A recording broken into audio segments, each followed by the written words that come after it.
আসসালামু আলাইকুম। সবাই কেমন আছেন? আশা করছি সবাই অনেক অনেক ভালো আছেন। আপনাদের সকলের দোয়ায় আলহামদুলিল্লাহ আমিও অনেক ভালো আছি। এটা হচ্ছে কোথায় দেখতেই পাচ্ছেন ইকো পার্ক খানপুর নারায়ণগঞ্জে চলে গিয়েছিলাম একটা রিলেটিভের বাসায়। সেখান থেকে আসার পথে হুট করে আমরা এই পার্কে যাই। তো এখানে যাওয়ার কোনো প্ল্যানই ছিল না, যেহেতু হুট করে যাই তো সেভাবে খুব ভালোভাবে ভিডিও করতে পারিনি। আর বেশ অনেক দিন পর আজ ভিডিও আপলোড করতে যাচ্ছি।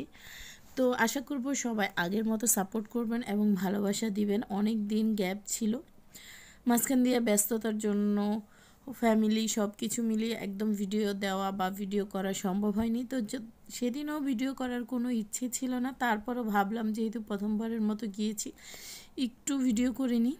তো দেখতেই পাচ্ছেন আমাকে। তো এখানে আমার সাথে আমার কাজিন ছিল, এটা হচ্ছে আমার একটা দেবরের বউ ছিল, একটা ননদ ছিল এবং সাথে তো বাচ্চারা ছিলই। তো এখানে হচ্ছে আমরা দুই জালে একটু রং ঢং করছিলাম। তো যেহেতু হুট করে অনেক দিন পর বের হয়েছি, ভিডিও করার তো বললামই, আগে কোনো প্ল্যান ছিল না, তারপরে একটু ভিডিও শ্যুট করে নিলাম। আর এটাকে কি বলে কি বলবো আমি নিজেই বুঝতে পারছি না। এত বড় বিশাল আকৃতির ছিল, একটা মূর্তির মতো বানানো। এটাকে কি কি বলে আমি এটার নিজেও নাম জানি না, যাই হোক না কেন। তো সবাই দেখলাম এখানে ছবি তুলছে, আর আমি যখন ছবি তোলার জন্য বা একটু ভিডিও নেওয়ার জন্য দাঁড়ালাম, তখন এই ভাইয়াটা হচ্ছে অপর পাশ থেকে ছবি তুলছিল। তো এভাবেই হচ্ছে ভিডিওটা নেওয়া হয়। তো এটা দেখতে কার কাছে কেমন লাগছে, একটু ভয়ানক টাইপ লাগছিল, ভয়ঙ্কর টাইপের মতো, দাঁতগুলো হা করে আছে এরকম আর কি, যেটাই হোক না কেন।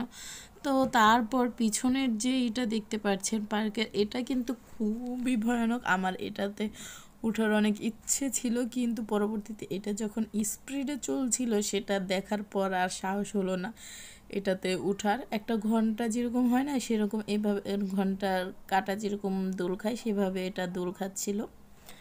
তো আমি তো দেখে ভয়ে শেষ, তারপর আর সাধ্য হলো না ওঠা, তার জন্য হচ্ছে এটার পাশ দিয়ে বসে একটু ভিডিও করে নিলাম এটা সহকার।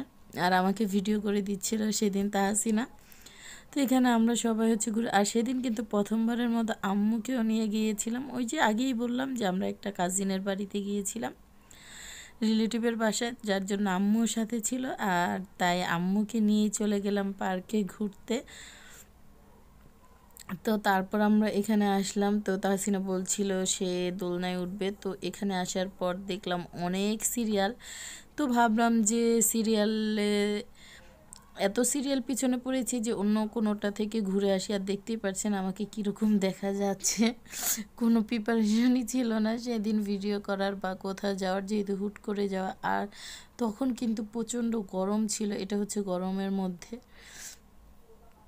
তারপর হচ্ছে ঘুরে ঘুরে দেখছিলাম যে কোথায় উঠবো কোথায় উঠবো। তারপর আর ভাবনা শেষে সামনে এসে রোলার কোস্টার দেখে আমরা রোলার কোস্টারে উঠে পড়ি।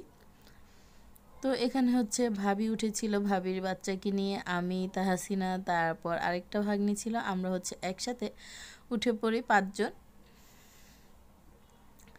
আর রোলার কোস্টার যেগুলো অনেক বেশি বড় থাকে সেগুলোতে ভয় করে, কিন্তু এটার মধ্যে কিছুটা ভয় করছিল এবং অনেক আনন্দ হচ্ছিল, মজা হচ্ছিল। বাচ্চারা তো সেই খুশি হয়েছে, বিশেষ করে তাহসিনা তো প্রচুর খুশি।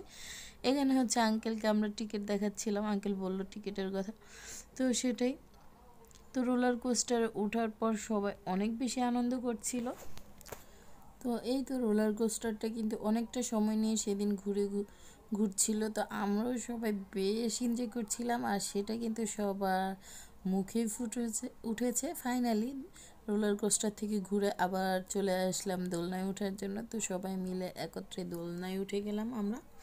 এখন হচ্ছে ঘুরবো। এই তো দেখতে পাচ্ছেন আমরা 5 জনই হচ্ছে উঠেছি।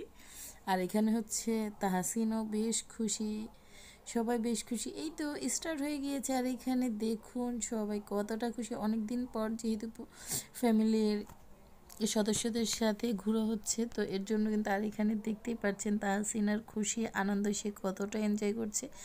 বেশ অনেক দিন পরই কিন্তু বাসা থেকে বের হওয়া হয়েছিল, যার জন্য সবাই বলছিল যে চলো চলো, তুমি তো অনেক ঘুরতে যাও, তোমাকে নিয়ে যাই, যার জন্য হচ্ছে সবাই আমাকে নিয়ে যায়।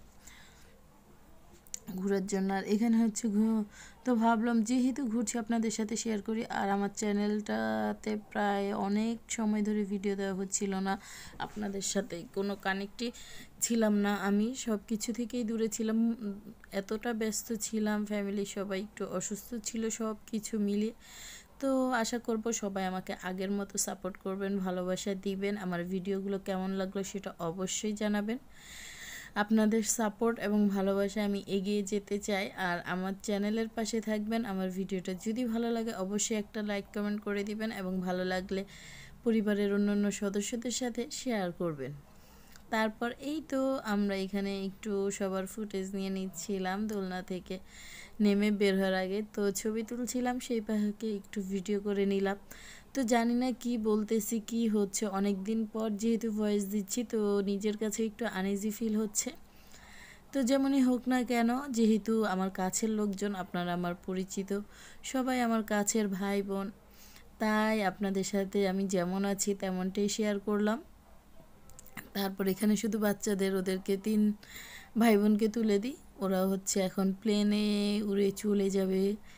তো চলে তো যাবে না, ঘুরবে, প্লেনে উঠেছে, এখন প্লেনে উঠে ঘুরবে। আর এ ফাঁকে আমি হচ্ছে একটু ভিডিও করছিলাম। আর তখনই দেখি আমার পাশ দিয়ে একটা বউ হেঁটে যাচ্ছে। তারা হচ্ছে এখানে পার্কের যে সেন্টার রয়েছে, কমিউনিটি সেন্টার, সেখানে বিয়ের জন্য বউ চলে এসেছে। তো মাশাল্লাহ বউটা অনেক সুন্দর ছিল। সবাই নতুন বউদের নতুন জীবনের জন্য দোয়া করবেন, কারণ কারোর জন্য দোয়া করতে কখনো টাকা লাগে না, শুধু মন থেকে একটু ভালোবাসা দরকার কারোর জন্য দোয়া করার জন্য। তো আমি চাই সে আমার পরিচিত কেউ না হোক, তারপরে দোয়া করি তার নতুন জীবন যেন সুখের হয়।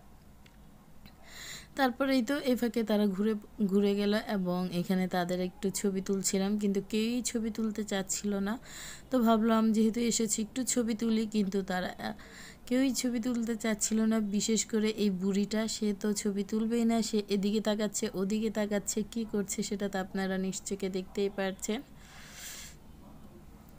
তো তারপর এটার আরেকটা পার্ট হিসেবে আমি আপনাদের সাথে শেয়ার করব। তো এটা পার্ট 1-এরই থাক, পার্ট 2-তে আমি আপনাদের সাথে আলাদা একটা জিনিস শেয়ার করব। আশা করব সে পর্যন্ত সবাই ভালো থাকবেন, সুস্থ থাকবেন, আমার চ্যানেলের সাথে থাকবেন এবং আমার চ্যানেল ফাতেমা ড্রিম ওয়ার্ল্ডে আপনারা ভালোবাসা দিয়ে যাবেন। তো এই বলে আমি আজকের মতো এখান থেকে বিদায় নিয়ে নিতে চাচ্ছি। তার আগে আপনাদেরকে রাতের ভিউটা একটু দেখিয়ে নিই। আপনারা দেখুন এখানের রাতের ভিউটা এত সুন্দর, আর পুরো পার্কটা রাতের বেলা আরও বেশি সুন্দর লাগে, যেহেতু লাইটিং করা রয়েছে।